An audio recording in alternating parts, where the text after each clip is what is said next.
مال من لا مال له ولها يجمع من لا عقل له أو كما قال عليه الصلاة والسلام.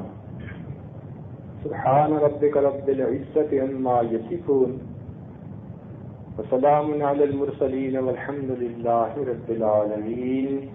اللهم صل على سيدنا محمد وعلى آل سيدنا محمد وبارك وسلم.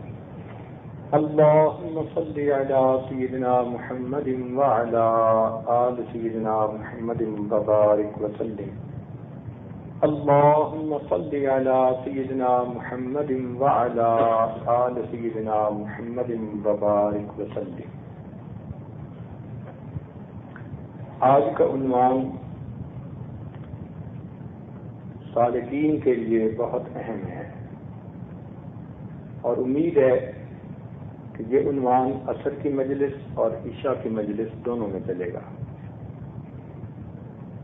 اردو زبان کے کچھ الفاظ ایسے ہوتے ہیں کہ ان کا ہر حرف بھی بڑا بامعنی ہوتا ہے. مثال کے طور پر ایک جگہ پر کچھ انگریزی خواں لوگ تھے، یہ طلباء کو بہت تنگ کرتے تھے. عربی مدارس کے جو طلباء تھے ان کو تنگ کرتے، کبھی ان کو قربانی کا مینڈا کہتے، کبھی کچھ کہتے، کبھی کچھ کہتے. ایک دن وہ طلباء سب مل بیٹھے اور کہنے لگے کہ ان انگریزی خواں لوگوں کے لیے کوئی ایسا لفظ بناؤ کہ جس میں ان کی ساری صفات آ جائیں. کہا ہے تو بہت اچھا. اب ہوں طلباء اور پھر مل بیٹھے، ماشاء اللہ. انہوں نے کہا ان کے اندر ہوتا کیا کیا ہے؟ ایک نے کہا بڑی جہالت ہوتی ہے ان میں. دوسرے نے کہا یہ لوگ بڑے نالائق ہوتے ہیں. یہ لوگ بڑے نالائق ہوتے ہیں. ایک نے کہا یہ بڑے احمق ہوتے ہیں. ایک نے کہا یہ بڑے بے وقوف ہوتے ہیں. تو انہوں نے کہا کہ ساری باتیں ٹھیک ہیں، ہم ان سب الفاظ کے اول حرف لے کے ایک لفظ بناتے ہیں. چنانچہ انہوں نے ایک لفظ بنایا جناب.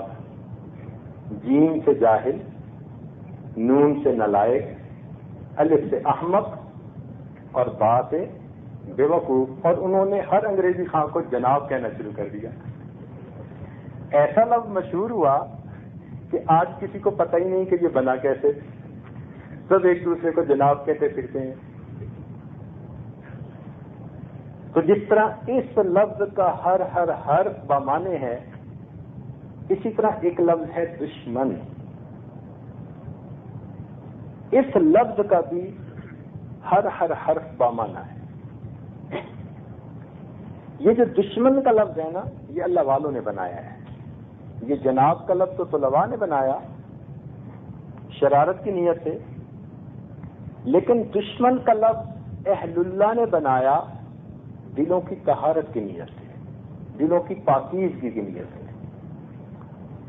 دشمن کے لفظ میں 4 حروف ہیں اور انسان کے 4 ہی دشمن ہیں. اچھی طرح سن لیجیے. دشمن کے لفظ میں 4 حروف ہیں، دال، شین، میم اور نون. اور انسان کے 4 ہی دشمن ہیں. سب سے پہلا دشمن دنیا. اب آگے کی جو محفلیں ہوں گی نا، ان میں ان 4 دشمنوں کی تفصیل کی جائے گی. اس لیے کہ جب تک انسان کو اپنے دشمن کا پتہ نہ ہو وہ اس کے وار سے بچ نہیں سکتا. دشمن اس کو ہلاک کر ڈالے گا. دوستی کے رنگ میں دشمنی کرنے والے تو بہت نقصان دہ ہوتے ہیں. تو اس لیے جو دشمن ہو انسان کے ان کو پتہ ہونا چاہیے. تو یہ وہ دشمن ہیں جو انسان کی آخرت کے دشمن، عقبا کے دشمن. اس لیے یہ دشمن اور زیادہ بڑے دشمن ہیں. تو پہلا حرف دال، دال سے مراد دنیا، یہ آج کا ٹاپک ہے. اس کو کہتے ہیں دنیا کی محبت، ترک دنیا یعنی ترک لذات دنیا. دنیا کی لذتیں یہ ہماری دشمن ہیں، ایسے ہمیں اپنے اندر لگا لیتی ہیں کہ ہمیں اپنے رب سے غافل کر دیتی ہیں. اور واقعی دنیا کی لذتوں میں پھنس کے انسان آخرت کو بالکل بھول جاتا ہے، اسے یاد ہی نہیں ہوتا کہ میں کیا ہوں اور کیا نہیں ہوں. امام غزالی رحمۃ اللہ علیہ نے یہ بات بڑے اچھے انداز سے سمجھائی. فرماتے ہیں کہ ایک آدمی جا رہا تھا، ایک شیر اس کے پیچھے بھاگا. اب قریب درخت بھی نہیں تھا کہ یہ چڑھ جائے. ایک کنواں تھا تو اس نے سوچا میں کنویں میں چھلانگ لگا دیتا ہوں، شیر چلا جائے گا تو میں بھی کنویں سے نکل آؤں گا.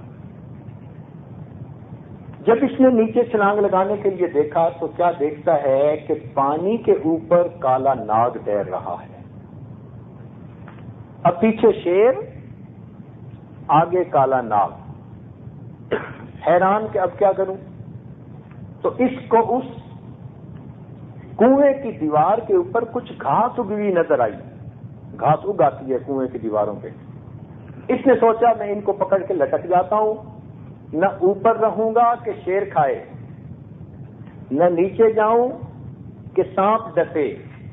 میں درمیان میں لٹک جاؤں گا، شیر چلا گیا تو باہر نکل آؤں گا. یہ گھاس کو پکڑ کے لٹک گیا. تھوڑی دیر میں اس نے کیا دیکھا؟ دو چوہے ہیں، ایک کالا اور ایک سفید، اور وہ اس گھاس کو کاٹ رہے ہیں جس گھاس کو پکڑ کے یہ کھڑا ہے. اب اور پریشانی، اوپر شیر ہے، نیچے سانپ ہے، اور جس گھاس کو پکڑ کے لٹک رہا ہے اس کو سفید اور کالا چوہا وہ دونوں کاٹ رہے ہیں. اب اس پریشانی کے عالم میں جب اس نے ادھر ادھر دیکھا تو اس کو قریب شہد کا ایک چھتا نظر آیا جس پر مکھیاں نہیں تھیں، شہد سے بھرا ہوا تھا. تو خیال آیا ذرا دیکھوں تو صحیح یہ کیسا ہے. اس نے ایک ہاتھ سے گھاس پکڑی اور دوسرے سے شہد انگلی پہ لگا کے جو منہ میں لگائی تو بڑا مزہ آیا. اب یہ اس کو چاٹنے میں مشغول، نہیں سے سفید اور کالا چوہا یاد، نہیں سے اوپر کا شیر یاد، نہیں سے نیچے کا سانپ یاد. سوچیں پھر اس کا انجام کیا ہوگا. امام غزالی رحمۃ اللہ علیہ فرماتے ہیں اے دوست تیری مثال اس انسان کی ہے، اور ملک الموت شیر کی مانند تیرے پیچھے لگے ہوئے ہیں، اور قبر کا عذاب اس سانپ کی صورت میں تیرے انتظار میں ہے، اور کالا اور سفید چوہا یہ تیری زندگی کے دن اور رات ہیں، اور یہ گھاس تیری زندگی ہے. یہ دن اور رات تیری زندگی کو کاٹتے چلے جا رہے ہیں، اور یہ شہد کا چھتا یہ دنیا کی لذتیں ہیں، اور تو دنیا کی لذتوں میں لگا ہوا ہے. تجھے کچھ یاد نہیں، سوچ تیرا انجام کیا ہوگا. واقعی بات ایسی ہے کہ انسان دنیا کی لذتوں میں پھنس کر اپنے رب کو ناراض کر لیتا ہے. کسی کو کھانے پینے کی لذت، کسی کو اچھا پہننے کی لذت، کسی کو جنسی لذت، کسی کو اچھا عہدہ اور شہرت ملنے کی لذت. لذتیں جدا ہیں، ان کے پیچھے بھاگے پھرتے ہیں، اور یہ لذتیں انسان کو آخرت سے غافل کر دیتی ہیں. اسی لیے جہاں ترک دنیا کا لفظ آئے گا اس سے مراد ترک لذات دنیا ہوگا. دنیا کو ترک کرنے کا کیا مطلب؟ دنیا کی لذتوں کو ترک کر دینا، اس کا یہ مطلب ہوگا. یہ دنیا بھی عجیب ہے. ہمارے مشائخ نے فرمایا حلالها حساب وحرامها وبال، کہ اگر اس کا حرام ہو وہ تو ویسے ہی وبال ہے، اس کا حلال بھی ہو تو بھی اس کا حساب دینا پڑے گا. تو جان کہیں نہیں چھوٹتی. حلالها حساب وحرامھا وبال، حرام ہے تو وہ وبال، اور اگر حلال بھی ہے تو اس کا بھی بندے کو حساب دینا پڑے گا۔ اس لیے نبی علیہ السلام نے ارشاد فرمایا، میری امت کے فقراء، میری امت کے امیر لوگوں سے جنت میں 500 سال پہلے داخل کر دیے جائیں گے۔ کیوں؟ ان کو دنیا میں تھوڑا رزق ملا، صبر شکر کا وقت گزارا، دوسروں کو خوب مال ملا، انہوں نے من پسند کے کھانے کھائے، خوب دنیا کی موج اڑائی۔ 500 سال، اور آخرت کا ایک دن دنیا کے 70,000 سالوں کے برابر ہے، بعض جگہوں پر 50,000 سالوں کے برابر ہے۔ اب ایک دن اگر 50,000 سال کے برابر ہو اور 500 سال یہ پہلے جنت میں داخل کیے جائیں گے، تو اس دن تو امیر لوگ تمنا کریں گے کہ کاش ہم بھی دنیا میں فقیر ہوتے ہیں۔ اس لیے جس کو اللہ نے جتنا رزق دیا وہ اس پر اللہ کا شکر ادا کرے، غریب ہے صبر کرے، امیر ہے شکر ادا کرے، اور اس مال کو آخرت کے کمانے کا ذریعہ بنائے۔ کئی دفعہ مال کی وجہ سے انسان میں آ جاتی ہے، اس کی آواز میں مال کی جھنکار شامل ہو جاتی ہے۔ کئی ایسے بھی تو امیر ہوتے ہیں نا، فرعون بنتے ہیں، خدا کے لہجے میں بولنا شروع کر دیتے ہیں۔ تو مال انسان کے اندر تکبر پیدا نہ کرے، عاجزی پیدا کرے۔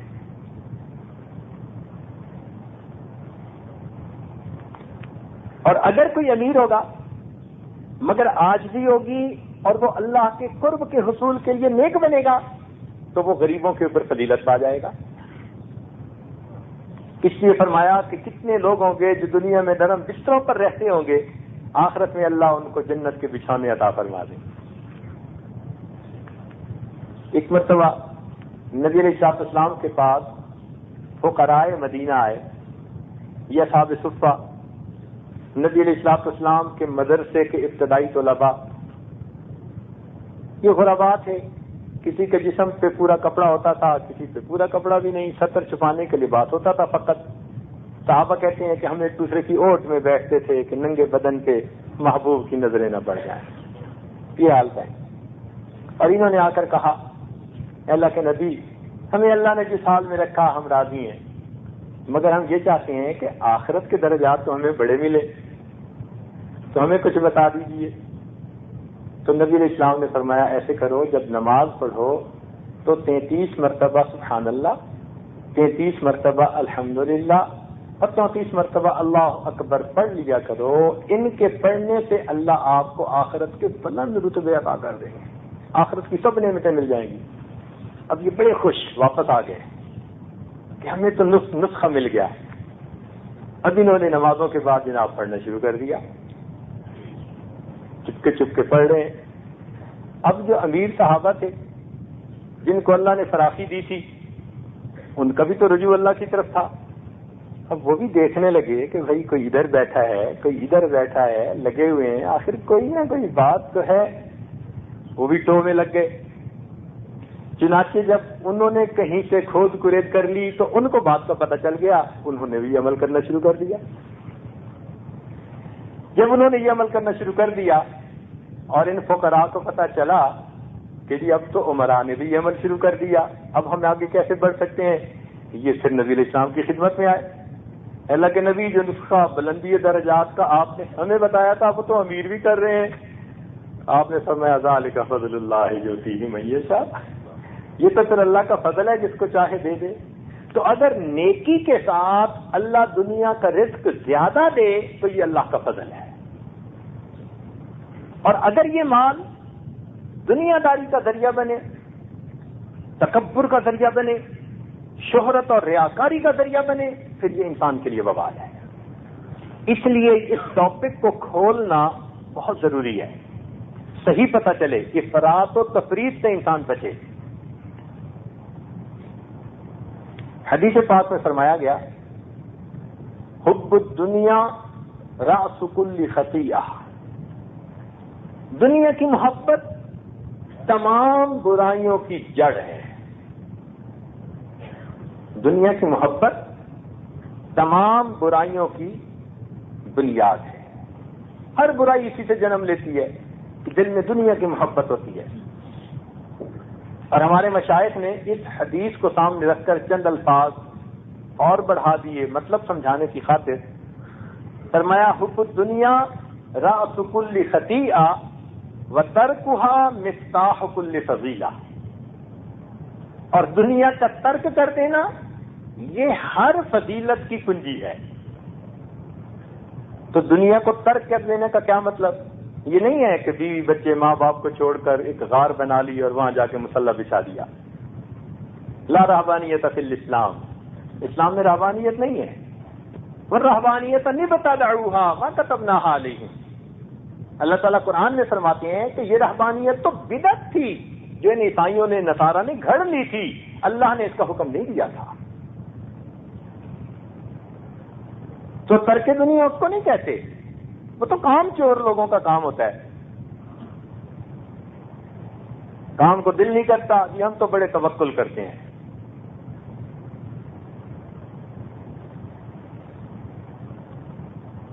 ترک دنیا کا مطلب ترک لذات دنیا. دنیا کی لذتوں کو انسان ہیچ سمجھے اور سمجھے کہ لذتوں کی جگہ تو آخرت ہے. دنیا تو ضرورت پوری کرنے کی جگہ ہے اور آخرت لذتیں لینے کی جگہ ہے. جس نے دنیا کو ضرورت کے بقدر استعمال کیا وہ کامیاب رہا، اور جو لذتوں کے پیچھے شہوتوں کے پیچھے پڑ گیا وہ انسان برباد ہوا. چنانچہ مشکات شریف کی روایت ہے وارتحلت دنیا مدبرۃ وارتحلت الآخرۃ مقبلۃ، دنیا پیٹھ پھیر کے جا رہی ہے اور آخرت اپنا چہرہ تمہاری طرف کر کے آ رہی ہے. وَلِكُلٍّ مِّنْهُمَا بَنُونَ، اور دونوں کے بیٹے ہیں. فَكُونُوا مِنْ أَبْنَاءِ الْآخِرَةِ، تم آخرت کے بیٹے بنو. وَلَا تَكُونُوا مِنْ أَبْنَاءِ الدُّنْيَا، اور دنیا کے بیٹے نہ بننا. ہم آخرت کے طلبگار بنے، دنیا کے طلبگار نہ بنے. دنیا میں ہوں دنیا کا طلبگار نہیں ہوں، دنیا میں ہوں دنیا کا طلبگار نہیں ہوں، بازار سے گزرا ہوں خریدار نہیں. تو ہم دنیا کے بازار سے تو گزریں، دنیا کے خریدار نہ بنیں. انسان بازار سے گزرتا ہے، ادھر ادھر دیکھتا ہے، مگر اپنی منزل پہ چلا جاتا ہے. 100 طرح کی ٹریفک ہوتی ہے، آوازیں آ رہی ہوتی ہیں، کان بھی نہیں دھرتا، گزر رہا ہوتا ہے. ہم بھی جب ادھر سے گزرتے ہیں، کبھی کہیں سے کوئی دعوت، کہیں سے کوئی دعوت، کہیں کوئی پیلا چہرہ نظر آیا، کوئی نیلا چہرہ نظر آیا. ہر طرف دھیان، توجہ، دل کو اپنی طرف کھینچنے کے لیے شیطان کے بڑے پھندے. مسجد سے باہر نکل کے دیکھو، قدم قدم پہ جال نظر آئیں گے، چلتے پھرتے جال. اور نوجوان تو بیچارے قابو میں نہیں رہتے، ان کو دنیا کی لذتیں کھینچتی ہیں. ہم سے تو بچہ اچھا، ہم سے تو بچہ اچھا. ایک بزرگ تھے، ان کی خدمت میں ایک آدمی اپنے بیٹے کو لایا. حضرت اس کے لیے دعا فرما دیں. ایک اچھی عادت ہے، پہلے لوگ اپنے بیٹوں کے لیے، اولاد کے لیے اللہ والوں سے دعا کرواتے رہے ہیں. اللہ کرے کہ ہمیں بھی اللہ والوں کی دعا لگ جائے. تو وہ اپنے بیٹے کو لے کے آیا، حضرت اس کے لیے دعا کر دیں. یہ اور بات ہے کہ کئی مرتبہ اپنے بیٹوں کو لے کے آتے ہیں اور دعا کروانے کے لیے کہتے ہیں، اور باپ کی اپنی حالت ایسی ہوتی ہے کہ دعا اس کے لیے کرنے کو دل کرتا ہے کہ بچے کے لیے دعا کیا کرنی، پہلے تو باپ کے لیے کرنی چاہیے. اللہ اس کو ہدایت دے. خیر وہ بچے کو لے کے آیا. اب ان اللہ والوں نے دعا کر دی. دعا کے بعد ان کے پاس کوئی جیب کے اندر میٹھی چیز تھی, انہوں نے نکال کے اس بچے کو دی. جب اس بچے کو دی تو بچے نے منہ پھیر لیا اور اپنے والد کی طرف دیکھنا شروع کر دیا. حالانکہ بچپن میں بچے کے اندر میٹھا کھانے کا شوق شدید ہوتا ہے, یہ بایولوجیکل نیڈ ہوتی ہے اس کی, کیونکہ اس نے گرو کرنا ہوتا ہے, بڑھنا ہوتا ہے, اور اس کے لیے اس کو میٹھے کی ضرورت ہوتی ہے. تو اس لیے بچے کو میٹھی چیزیں سب سے زیادہ پسند ہے, اس لیے وہ میٹھی چیزوں کے پیچھے بھاگتا ہے. تو بچے کے لیے میٹھی چیز کو چھوڑ دینا بڑا مشکل کام. لیکن جب ان اللہ والوں نے اس کو میٹھی چیز دکھائی تو اس نے میٹھی چیز سے نگاہیں ہٹا کے ابو کی طرف دیکھا. انہوں نے پھر کہا بھائی لے لو. بچے نے دوبارہ میٹھی چیز کی طرف دیکھا, پھر نگاہ ہٹا کے ابو کی طرف دیکھنا شروع کر دیا, نہیں لی. اب اس کے والد نے اسے کہا کہ بیٹا حضرت دے رہے ہیں لے لو. تو جب والد نے اجازت دی اور کہا کہ بیٹا لے لو, اب اس بچے نے ہاتھ بڑھایا اور وہ چیز لے لی. جب اس نے وہ چیز لے لی تو والد کی آنکھوں میں سے, ان بزرگوں کی آنکھوں میں سے آنسو آ گئے. وہ آدمی حیران ہوا, حضرت آپ کیوں روئے؟ وہ فرمانے لگے کہ ہم سے تو یہ بچہ اچھا کہ اس بچے کو میں نے ایسی چیز دی جس کی طلب اس کے اندر بہت ہے, شدید ہے, لیکن اس نے چیز کو نہیں دیکھا, اپنے والد کی طرف دیکھا کہ میرا ابا مجھے کیا کہتا ہے. اے کاش ہم جو گلیوں میں چلتے ہیں ہمارے سامنے بھی لذیذ شخصیتیں پھرتی ہیں, ہم بھی ادھر سے نظر اٹھا کر دیکھتے کہ ربا ہمیں کیا کہتے ہیں. تو بچے نے تو ابا کو دیکھا, کاش ہم بھی اپنے ربا کو دیکھتے. ہم تو ربا کو نہیں دیکھتے, ہم تو اسی کو دیکھنا شروع کر دیتے ہیں. تو لذتیں کھینچتی ہیں بندے کو اور نفس قابو میں نہیں رہتا.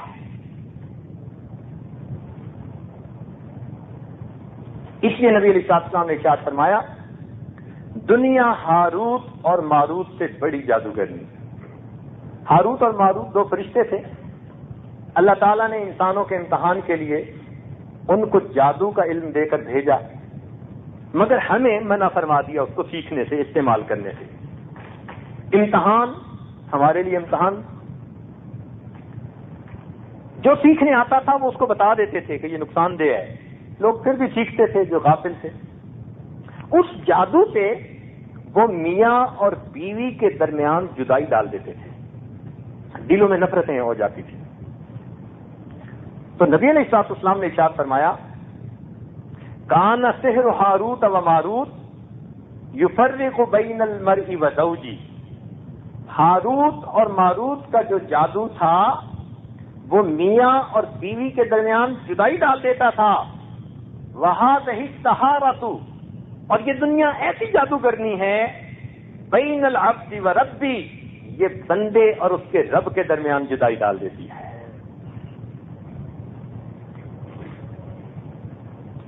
اس لیے کسی بات خدا شاعر نے یہ بات کہی لکل شیء اذا فارقتہ عوض, لکل شیء اذا فارقتہ عوض ولیس للہ ان فارقت من عوض. تو دنیا کی جس چیز سے جدا ہوگا تیرے لیے ہر چیز کا بدل موجود ہے, لیکن اگر تو اللہ سے جدا ہوا تیرے لیے کوئی بدل موجود نہیں. تو یہ دنیا بڑی جادوگرنی بندے اور پروردگار کے درمیان جدائیاں ڈال دیتی ہے.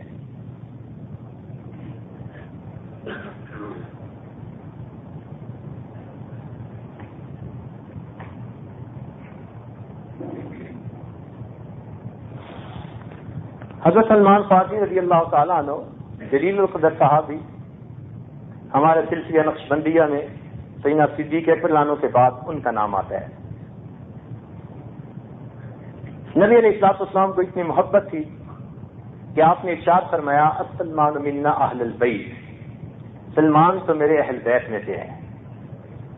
یہ اصحاب صفہ کے منیٹر تھے، اصحاب صفہ والوں میں سے تھے، یعنی ان کے جیسے کلاس کا منیٹر ہوتا ہے نا، تو یہ سلمان فارسی لانو اصحاب صفہ کے منیٹر تھے. مہاجرین یعنی اللہ کے لیے انہوں نے پہلے ہجرت کی تھی.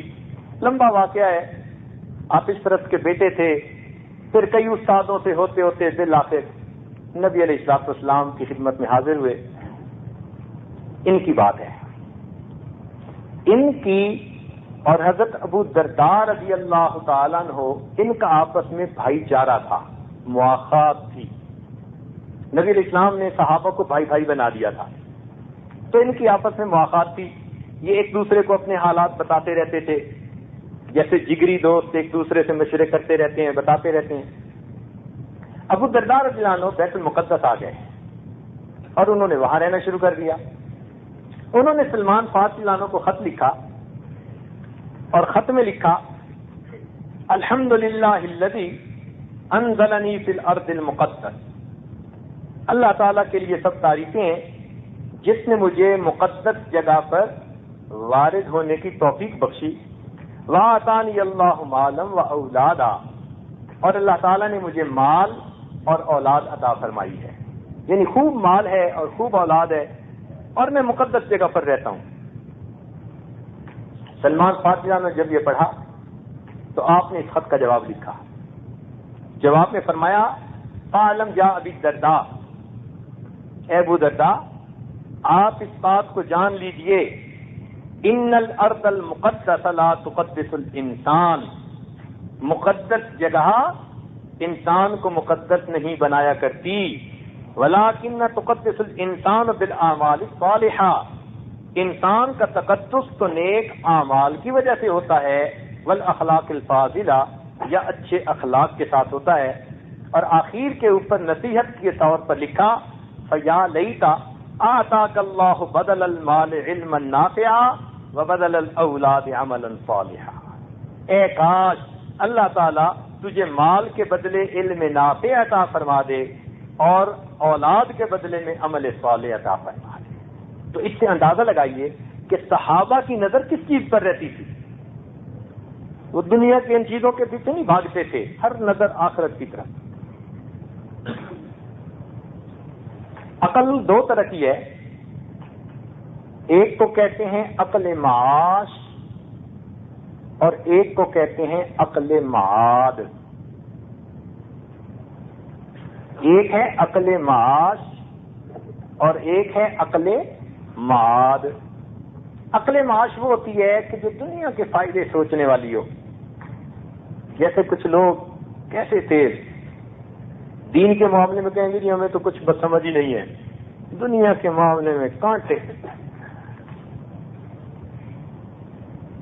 اور عقل معاد اس عقل کو کہتے ہیں کہ جو ہر چیز میں آخرت کی طرف رجوع کرنے والی ہو، ہر چیز کو آخرتی نقطۂ نظر سے دیکھنے والی ہو، اس کو عقل معاد کہتے ہیں. انبیاء کرام دنیا میں عقل معاد لے کر تشریف لائے اور ان کے صدقے پھر انسانوں کو، ایمان والوں کو عقل معاد نصیب ہوئی. تو اللہ والوں کے پاس عقل معاد ہوتی ہے، اس لیے وہ ہر چیز میں آخرت کے نقطۂ نظر سے دیکھتے ہیں. ایک چھوٹی سی مثال سے بات سمجھاؤں پھر آگے بڑھیں گے. ایک آدمی سنگترے بیچنے والا تھا،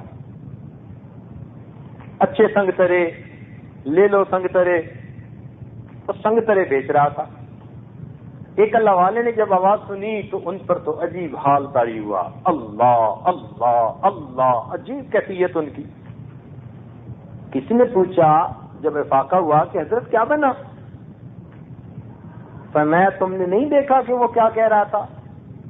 حضرت وہ تو سنگترے بیچنے والا، سنگترے بیچنے کے لیے آوازیں لگا رہا تھا، کہہ رہا تھا اچھے سنگترے اچھے سنگترے. تو وہ تو سنگترے بیچ رہا تھا. کہنے لگے نہیں تم سمجھے نہیں وہ کیا کہہ رہا تھا. حضرت وہ تو کہہ رہا تھا اچھے سنگترے. کہنے لگے نہیں وہ کہہ رہا تھا اچھے سنگترے، جو اچھوں کے سنگ لگ گئے وہ تر گئے. جو اچھوں کے سنگ لگ گئے تر گئے. وہ تو یہ کہہ رہا ہے. اب یہ ہے عقل معاد کہ دنیا دار نے اس چیز سے دنیا کو سوچا اور اللہ والوں نے اس چیز سے آخرت کو سوچا. تو اللہ والوں کو عقل معاد نصیب ہوتی ہے، اس لیے ہر چیز کو آخرتی نقطۂ نظر سے سوچتے ہیں. اس لیے وہ دنیا میں ہوتے ہیں مگر دنیا سے دھوکے نہیں کھاتے. وہ جانتے ہیں دنیا کے مکر و فریب کو. حقیقت دنیا ان پر واضح ہوتی ہے. آپ نے دیکھا ہوگا کچھ لوگوں کو سانپ کا منظر آتا ہے تو وہ سانپ پکڑ لیتے ہیں. ہم نے خود اپنی زندگی میں دیکھا. ہمارا ایک واقف تھا، قریب رہتا، اس کو سانپ پکڑنے کا فن آتا تھا. اللہ کی شان، 1 میٹر لمبے کالے سانپ پکڑ کے لے آتا. ایک مرتبہ ایک سانپ سویا پڑا تھا تو قریب سے گزرنے والوں نے کہا سانپ ہے. کہتے ہیں سویا ہوا ہے، سوئے ہوئے کو کیا پکڑنا. اس نے جا کے سانپ کو جگایا تو سانپ جب بھاگنے لگا پھر اس کو پکڑا. اس نے کہا تم نے پکڑ لیا. کہنے لگا کیا کروں. اس نے کہا وہاں تو سائیکل چلانی ہے. کہنے کا بہت اچھا. وہ سانپ کو پکڑ کے لے گیا اور وہاں جا کے اس کو لپیٹ کے جیب میں ڈال لیا. زندہ سانپ لکھتا ہوا اس کی جیب میں. اللہ کی شان. تو جن لوگوں کو سانپ کا منظر آتا ہے سانپ ان کو نقصان نہیں پہنچا سکتا. یوں ہی معلوم ہوتا ہے کہ صحابہ کرام نے نبی علیہ الصلوۃ والسلام کی صحبت میں رہ کر دنیا کا منظر سیکھ لیا تھا. اس لیے وہ دنیا میں رہے اور دنیا نے ان کو کوئی نقصان نہ پہنچایا. ہم لوگوں کو بھی چاہیے اللہ والوں کی صحبت میں رہ کے دنیا کا منظر سیکھیں. پھر ہم دنیا میں رہیں گے مگر دنیا ہمیں نقصان نہیں دے گی.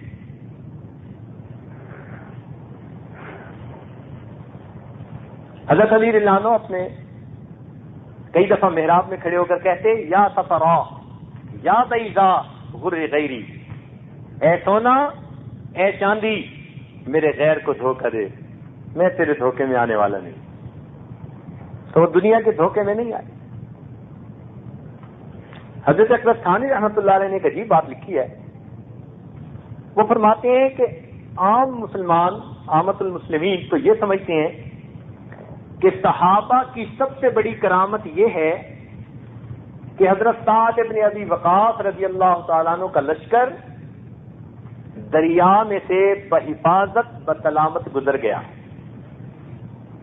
عوام الناس کے نزدیک صحابہ کی سب سے بڑی کرامت یہ ہے کہ سعد ابن ابی وقاص عنہ کا لشکر دریا میں سے بحفاظت بسلامت گزر گیا.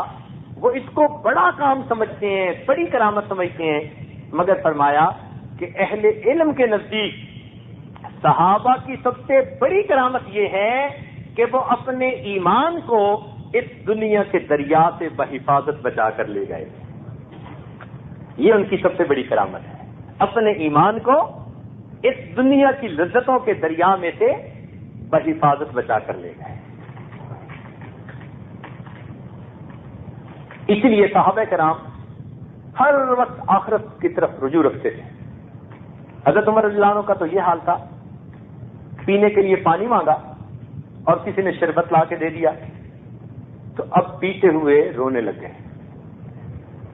پیتے ہوئے رونے لگے. کسی نے پوچھا کہ حضرت رو کیوں رہے ہیں؟ فرمانے لگے کہ مجھے قرآن کی آیت یاد آ گئی کہ قیامت کے دن اللہ کچھ لوگوں کو کہہ دیں گے اذهبتم طیباتکم فی حیاتکم الدنیا واستمتعتم بها، کہ تم نے تو دنیا کی لذتیں دنیا میں سمیٹ لی تھیں، مل گئی تھی تمہیں، آج تمہارے لیے میرے پاس کوئی حصہ نہیں. اب سوچو کہ پانی مانگا، شربت مل گیا تو اس کو پیتے ہوئے رونے لگے کہ ایسا تو نہیں آخرت کی لذتیں دنیا ہی میں مل رہی ہوں.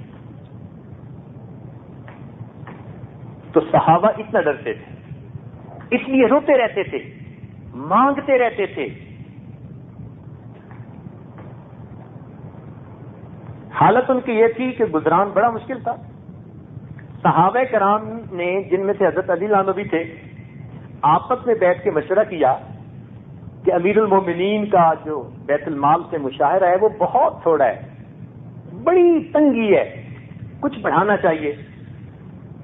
سب نے محسوس کیا، مشورہ کیا بڑھائیں، کتنا بڑھائیں اتنا بڑھائیں، لیکن امیر المومنین کو کون بتائے؟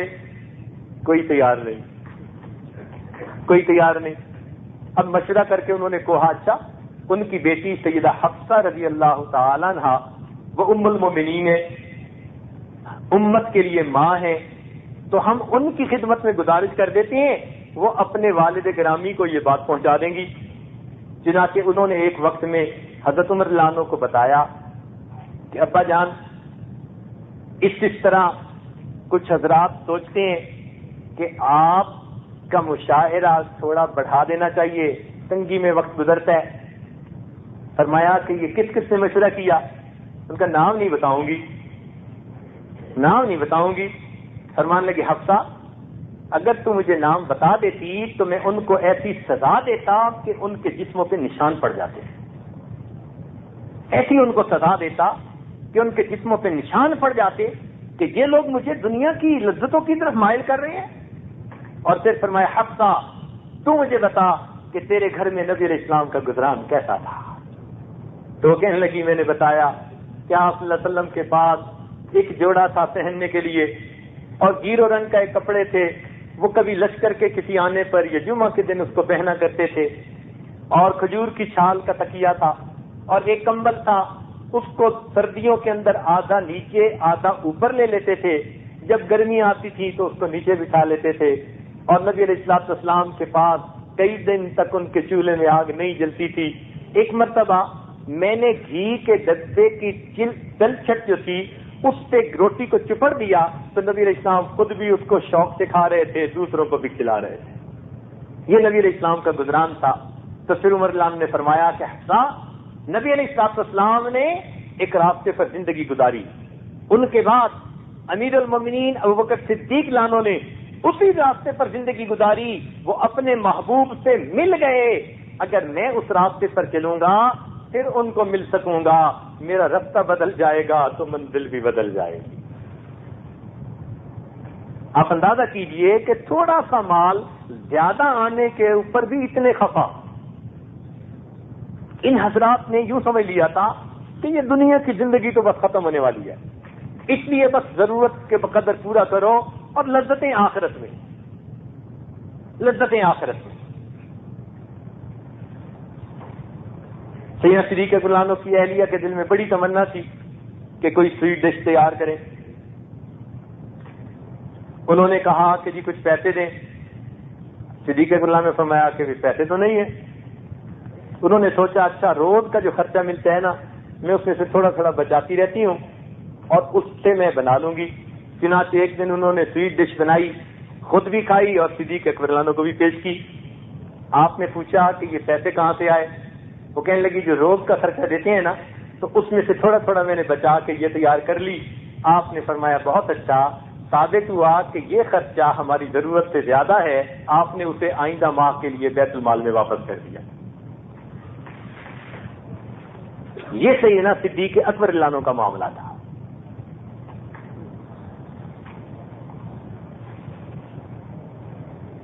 تو صحابہ کرام تو آخرت پر ان کی نظریں جمی ہوئی ہوتی تھیں اور اس لیے دنیا کی ان کے نزدیک کوئی قیمت نہیں ہوتی تھی۔ اللہ نے جن حضرات کو دنیا کا مال دیا وہ دونوں ہاتھوں سے اس کو اللہ کے راستے میں خرچ کر رہے ہوتے تھے، دونوں ہاتھوں سے، تاکہ اللہ کے ہاں ہم زیادہ سے زیادہ رتبے کمائیں۔ سیدنا عثمان غنی رضی اللہ عنہ کو اللہ نے خوب مال دیا تھا لیکن ان کے دل میں مال کی محبت نہیں تھی، وہ مال کو اللہ کے لیے خرچ کرتے تھے۔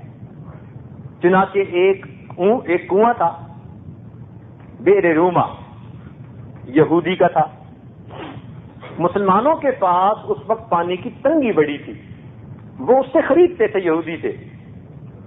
سیدنا عثمان غنی اللہ عنہ نے جب دیکھا کہ مسلمانوں کو تنگی ہے وہ یہودی کے پاس گئے اور اسے کہا کہ بھائی مجھے یہ بیچ دو۔ اس نے کہا میری تو بڑی کمائی ہوتی ہے، میں کیوں بیچوں گا؟ فرمان لگے اچھا ایسا کریں کہ آدھا بیچ دیں، قیمت پوری لے لیں۔ وہ یہودی نہ سمجھ سکا، اللہ والوں کے پاس حکمت ہوتی ہے، فراست ہوتی ہے.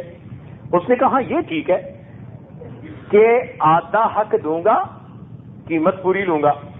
چنانچہ اس نے قیمت پوری لے لی اور آدھا حق دے دیا کہ ایک دن آپ نکالو اور دوسرے دن پانی ہم نکالیں گے. اب وہ تو اجرت پہ لیتا تھا.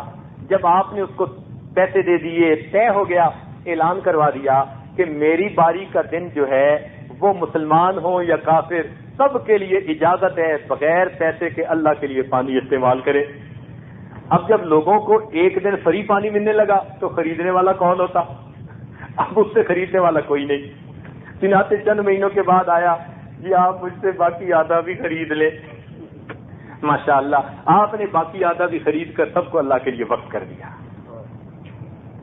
تو مال اللہ کے لیے، لشکر کا لشکر نبی علیہ السلام کی خدمت میں جہاد کے لیے پیش کر دیتے تھے. 1000 اونٹ سامان سے لدے ہوئے نبی علیہ السلام کی خدمت میں پیش کر دیے. ایک مرتبہ جنگ کے موقع پہ ضرورت تھی اور قحط بھی تھا. صحابہ کرام بڑی مشکل کے حالات میں تھے اور ان کے 1000 اونٹ سامان سے لدے ہوئے شام سے آئے اور عین اس وقت پہنچے کہ جب چیزوں کی قلت تھی. پورا مدینہ اس وقت تنگی کی حالت میں تھا. تو مدینہ کے جتنے تاجر تھے وہ پہنچ گئے. کہنے لگے جی جتنا آپ نے خریدا ہے نا اس پہ جو ہم سے منافع لینا ہے وہ لے لو. آپ نے فرمایا کتنا دو گے؟ ایک نے کہا میں ایک کے بدلے ایک، یعنی جتنے کا خریدا میں 100% ایک اور دے دوں گا، نہیں چھوڑا ہے. دوسرے نے کہا 2 دوں گا، تیسرے نے کہا 3 دوں گا، ایک نے کہا 4 گنا، ایک نے کہا 5 گنا. آپ نے کہا نہیں میں نہیں دیتا. اب وہ کہنے لگے جی عجیب بات ہے، مال کو 5 گنا کر کے دے رہے ہیں اور آپ کہتے ہیں نہیں دوں گا. سمجھ لگے ہاں اس سے زیادہ کوئی دے سکتا ہے تو بولے. کہنے لگے جی اس سے زیادہ تو کوئی نہیں دے سکتا. کہنے لگا پھر میرے پاس ایک گاہک ہے. ان کا وہ کتنا دیتا ہے؟ کہنے لگا کہ 10 کی گارنٹی تو پکی ہے، ویسے اس نے 70 بھی کہا ہے اور 700 بھی کہا ہے. واللہ یضاعف لمن یشاء بغیر حساب. اور اس نے بغیر حساب بھی کہہ دیا ہے کہ میں تمہیں اس کا اجر دوں گا. آپ نے سارے مال کو اسی وقت اللہ کے راستے میں صدقہ کر دیا. اب یہ دنیا ان کے لیے نقصان دہ نہیں، یہ دنیا ان کے لیے بلندی درجات کا سبب ہے. تو ترک لذات دنیا نقصان یعنی اصل مقصود ہے. اور جن لوگوں کے پاس لذتیں کی یہ چیزیں نہ ہوں، وہ اللہ کے لیے اس کو خرچ کر رہے ہوں، ان کے لیے یہ بلندی درجات کی چیز ہے. یہ ٹاپک تو انشاءاللہ جاری رہے گا، تاہم ایک واقعہ سنا کر بات مکمل کر دیتے ہیں. نبی علیہ السلام تشریف فرما ہے. ایک آدمی نیا مسلمان آیا ہوا تھا، وہ آپ کی خدمت میں حاضر ہوا. اچھا صحابہ کرام جو نئے مسلمان ہوتے تھے نا، تو نبی علیہ السلام ان کی تالیف قلب کے لیے بہت زیادہ محبت فرماتے تھے. نئے مسلمان ہوتے تھے نا، ان کو زیادہ محبت پیار سے آپ پیش آتے. چنانچہ وہ آیا، کہنے لگا جی کہ میرا قباء کے اندر ایک باغ ہے اور میرے ساتھ ایک اور مسلمان کا باغ ہے اور وہ مسلمان بوڑھا ہے. میری اگر لائن سیدھی ہو تو اس میں اس کے چند درخت آ جاتے ہیں، 5-10 درخت اس کے میری طرف آتے ہیں. مگر میری لائن سیدھی ہو جاتی ہے، میں اپنی دیوار بنا سکتا ہوں، حفاظت کر سکتا ہوں. میں نے اس بوڑھے مسلمان سے کہا ہے کہ بھئی یہ 5-10 درخت ہیں، یہ تم مجھے بیچ دو. وہ بیچنے پہ آمادہ نہیں. تو آپ مہربانی فرمائیں مجھے یہ درخت دلوا دیں، مجھے یہ درخت دلوا دیں. چنانچہ نبی علیہ السلام نے اس بوڑھے صحابی کو طلب فرمایا، وہ حاضر ہو گئے. اچھا بوڑھوں کی سمجھ کئی دفعہ اپنی ہوتی ہے، عمر ایسی ہوتی ہے نا.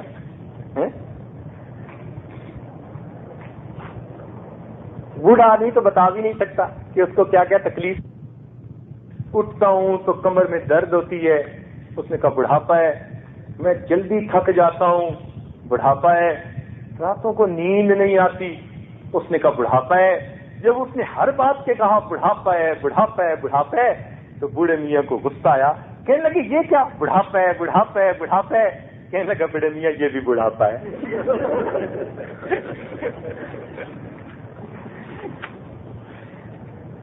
تو ٹریگر ہو جاتے ہیں ایک بات پہ. تو اپنا ذہن ہوتا ہے. خیر آپ نے اس صحابی کو بلایا اور بلا کر فرمایا کہ بھائی آپ کا یہ بھائی چاہتا ہے کہ آپ یہ درخت ان کو دے دیں تو ان کی لائن سیدھی ہو جائے. تو وہ بوڑھے صحابی آگے سے پوچھتے ہیں اے اللہ کے نبی، دیکھو صحابہ کتنے سمجھدار تھے. اللہ اکبر، حیرانی ہوتی ہے ان کی سمجھ پر. آگے سے سوال پوچھتے ہیں اے اللہ کے نبی، یہ آپ کا حکم ہے یا آپ کا مشورہ ہے؟ یہ آپ کا حکم ہے یا آپ کا مشورہ ہے؟ آپ نے فرمایا حکم نہیں ہے، یہ مشورہ ہے، اختیار ہے تمہیں، جو فیصلہ کرو. کہنے لگے اللہ کے نبی میں نہیں دینا چاہتا. اب جب نہیں دینا چاہتا تو وہ جو نیا مسلمان تھا وہ بیچارہ ذرا مایوس ہوا. تو نبی علیہ السلام نے فرمایا کہ اچھا ایسا کرو، اسے نہیں دینا چاہتے تو میں اسے خریدنا چاہتا ہوں، مجھے دے دو. کہتے ہیں اللہ کے نبی حکم ہے یا مشورہ ہے؟ آپ نے فرمایا مشورہ ہے. کہتے میں نہیں دیتا. اور یہ کہہ کے چلا گیا. نبی علیہ السلام نے جب دیکھا کہ جانے لگا ہے تو اللہ کے محبوب نے فرمایا کہ سنو، جنت کے درخت تمہیں اس کے بدلے ملیں گے اور میں ضمانت دیتا ہوں جنت میں باغ کی، تو تم یہ 10 درخت جنت کے باغ کے بدلے میں دے دو، تمہیں گھر ملے گا، باغ ملے گا. کہنے لگا اللہ کے نبی اب میں نے کہہ دیا لا حاجت لی، اب مجھے کوئی ضرورت نہیں ہے. کہہ بیٹھا تھا اب یہ سودا میں نہیں کرتا. چلا گیا. اب جب یہ بات ایک دوسرے صحابی نے سنی، ان کا 1000 درختوں کا باغ تھا. وہ نبی علیہ السلام کی خدمت میں آئے. اے اللہ کے نبی، جو آپ نے خوشخبری اسے دی کہ اگر یہ 10 درخت خرید کے تم دے دو تو جنت میں اس کے بدلے گھر اور باغ ملے گا، کیا یہ وعدہ اسی کے ساتھ یا میرے ساتھ بھی ہے؟ اگر میں خرید کے دے دوں؟ آپ نے فرمایا تیرے ساتھ بھی ہے. وہ کہنے لگے بہت اچھا. اب یہ صحابی وہاں سے چلے اور کچھ دیر کے بعد وہ بوڑھے میاں کے گھر پہنچ گئے اور بوڑھے میاں کے پاس بیٹھ کے سلام دعا جیسے ہوتا ہے اور اس کو بتانے لگے تجھے پتہ ہے میں کون ہوں؟ اس نے کہا کون ہے؟ کہنے لگا میں قباء کا فلاں امیر آدمی ہوں جس کا 1000 درختوں کا باغ ہے. کہنے لگا ہاں اس کی تو بڑی شہرت میں نے سنی ہے، بڑا نام سنا ہے، تیرے باغ کے اندر تو کھجوریں بڑی اعلیٰ اور بڑی اچھی اور بڑے پھل دینے والی ہیں اور بڑا تذکرہ سنا ہے تیرا. کہنے لگے کہ اچھا تذکرے تم نے بھی سن لی ہیں، میں چاہتا ہوں کہ تیرے ساتھ ایک ڈیل کر لوں. اس نے کہا وہ کیا؟ کہنے لگا ڈیل یہ ہے، یہ جو درخت ہے نا 10 یہ مجھے دے دو اور 1000 درختوں کا وہ باغ آپ لے لو. تو ان کی تو آنکھوں میں چمک آ گئی. وہ بوڑھے میاں تھے، انہی کھجوروں پہ ان کا گزران تھا، وہ چھوڑنا نہیں چاہتے تھے ان کو. رہتے رہتے چیز جگہ کے ساتھ انسان کی طبیعت لگ جاتی ہے نا، تو وہ چھوڑنا نہیں چاہتے تھے. لیکن جب انہوں نے وہ باغ سنا تو کہنے لگے کہ ٹھیک ہے میں تیرے ساتھ سودا کر لیتا ہوں. چنانچہ انہوں نے کہا کہ یہ 10 درخت میرے اور وہ باغ تیرا. نبی علیہ السلام کی خدمت میں آ گئے. اللہ کے نبی مجھے 10 درخت مل گئے تھے، میں نے وہ درخت آپ کی خدمت میں پیش کر دیے. محبوب نے فرمایا میں ضمانت دیتا ہوں اس کے بدلے تمہیں جنت میں مکان بھی ملے گا، باغ بھی ملے گا. یہ سن کر وہ واپس آئے اور اپنے 1000 درختوں کے باغ کے کنارے پر پہنچے، اندر داخل نہیں ہوئے. کیوں؟ میں سودا کر چکا، اب یہ باغ کسی اور کا ہو گیا. کنارے پہ کھڑے ہو کے اپنی بیوی کو آواز دی اے فلاں کی امی، اے فلاں کی امی. بیوی نے کہا کہ کیا بات ہے، اندر کیوں نہیں آتے؟ کہنے لگے میں آج سودا کر بیٹھا ہوں، یہ باغ اب میرا نہیں، میں نے جنت کے باغ کے بدلے میں اس کو اللہ کے لیے فروخت کر دیا. سامان لے لے، بچوں کو لے لے، باہر آ جا، میں ادھر انتظار کروں گا. بیوی نے سنا، کہنے لگی تجھ پر قربان ہو جاؤں، زندگی میں تو نے پہلی دفعہ اچھا سودا کر کے میرا دل خوش کر دیا. سبحان اللہ. چنانچہ وہ اپنے بچوں کو لے کے باغ سے باہر آ گئی اور انہوں نے یہ باغ اللہ کے راستے میں صدقہ کر دیا. تو جن کا مال ایسا ہو کہ وہ اس کو اللہ کے لیے آخرت کمانے کے لیے لگا رہے ہوں تو وہ مال تو پھر ان کے لیے بہترین سواری ہے. اور اگر لذت دنیا کی خاطر ہو تو پھر یہ نقصان دہ ہے. اس لیے کچھ لوگ مالدار ہوتے ہیں اور کچھ لوگ مال کے چوکیدار ہوتے ہیں. کچھ لوگ مالدار ہوتے ہیں اور کچھ مال کے چوکیدار ہوتے ہیں. مالدار تو وہ کہ جن کے پاس مال ہے اور اللہ کے راستے میں خوب لگا رہے ہیں, اور مال کے چوکیدار وہ جو روز بینک بیلنس چیک کرتے ہیں, اب اتنے ملین, اب اتنے ملین, اب اتنے ملین. یہ بیچارے چوکیداری کر رہے ہیں, خود چلے جائیں گے, اولادیں ان کی عیاشیاں کریں گے. اللہ رب العزت ہمیں اپنے مال کو اللہ کے راستے میں خرچ کرنے کی توفیق عطا فرمائے اور ہمیں ابناء الآخرہ میں شامل فرما لے. انشاءاللہ یہی عنوان عشاء کے بعد بھی جاری رہے گا. دعا کر لیجئے. سبحان ربی العلی الوہاب. اللہم صلی علی سیدنا محمد وعلی آل سیدنا محمد وبارک وسلم. اے مالک عاجز مسکین بندے ہیں, ہمارے گناہوں کو معاف فرما. اے اللہ آپ کے محبوب کا یہ فرمان پہنچا کہ جب بارش ہوتی ہے اس وقت کی دعائیں قبول ہوتی ہیں. اللہ یہ افطاری کا وقت بھی قریب ہے, تیری رحمت باہر میں بھی برس رہی ہے. اے اللہ ہم پر رحمت عطا فرما دیجئے, ہمارے دلوں کو دھو دیجئے, ہمارے دلوں کو منور کر دیجئے. اللہ ہمارے رزق میں برکتیں عطا فرما دیجئے, صحت میں برکتیں عطا فرما دیجئے. ہمارے مال کو ہمارے لیے رحمت بنا دیجئے اور اس کو دین کے لیے قبول فرما لیجئے. رب کریم آپ ہمارے اوپر مہربانی فرما دیجئے اور دنیا کی محبت سے ہمیں بچا لیجئے. اے اللہ دنیا کی محبت سے بچا لیجئے, اپنی محبت سے دلوں کو بھر دیجئے. رب کریم ہمارے گناہوں کو معاف فرما دیجئے. اے اللہ جتنے حضرات یہ معتکف ہیں اللہ یہ تیرے در کے سائل ہیں, تیرے در کے منگتے ہیں, تیرے در کے فقیر ہیں, دامن پھیلائے بیٹھے ہیں. مولا رحمت فرما دیجئے.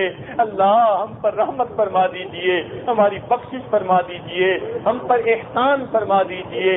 اے اللہ ہمارے گناہوں کو معاف فرما دیجئے, ہمیں اپنے پسندیدہ بندوں میں شامل فرما دیجئے. اے اللہ ان احباب نے جن جن گناہوں کو چھوڑنے کی نیت کی اللہ ان گناہوں سے ہمیشہ کے لیے بچا لیجئے. ہمارے لیے بچنا مشکل ہے, اللہ ہمارے لیے بچنا مشکل ہے. ہم اپنے آپ کو آپ کے حوالے کرتے ہیں, اللہ ہمیں ضائع نہ ہونے دینا. اے اللہ نفس کا لقمہ نفس کے ہاتھوں, اے اللہ ہمیں تباہ نہ ہونے دینا, ہمیں شیطان کا لقمہ نہ بننے دینا. مولا ہمیں دشمنوں سے بچا لینا اور ہمیں اپنی حفاظت نصیب فرما دینا. اور اے اللہ ہمیں تمام کبیرہ صغیرہ گناہوں سے محفوظ فرما اور نیکیوں کی عزت نصیب فرما اور ہمارے دل کی نیک تمناؤں کو پورا فرما. اے اللہ پوری دنیا میں جہاں جہاں مسلمان پریشان ہیں سب کی پریشانیوں کو دور فرما. اے اللہ مدارس عربیہ کی حفاظت فرما. اے اللہ دعوت و تبلیغ کے کام کی حفاظت فرما. اے اللہ تزکیہ و احسان کی محنت ہو رہی ہے اس کی حفاظت فرما. اقامت دین کے لیے جہاں جہاں کوششیں ہو رہی ہیں ان کو قبول فرما. اللہ ہمارے مجاہد بھائیوں کی مدد فرما, ان کی پشت پناہی فرما. اے اللہ اپنی رحمت کا معاملہ فرما, اپنے کرم کا معاملہ فرما.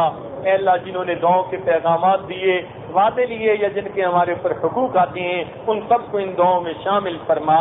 اس کے بدلے قیامت کے دن ان کے حقوق سے سبکدوش فرما. اور اے اللہ ہمارے والدین عزیز اقارب مشائخ جو دنیا سے رخصت ہو چکے سب کی مغفرت فرما, اور جن کی مغفرت آپ نے کر دی قرب کے اعلیٰ درجات عطا فرما. اے اللہ کچھ دوستوں نے انفرادی طور پر خصوصی دعاؤں کے لیے کہا ہے, میرے مولا ان کا معاملہ یہ عاجز مسکین آپ کے سامنے پیش کرتا ہے. اے اللہ ان کی دعاؤں کو قبول فرما لیجئے, ان کی حاجات کو پورا کر دیجئے.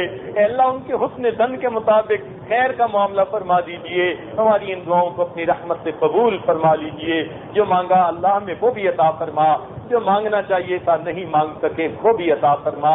وصلی اللہ تعالی علی خیر خلقہ سیدنا محمد وآلہ واصحابہ اجمعین برحمتک یا ارحم الراحمین.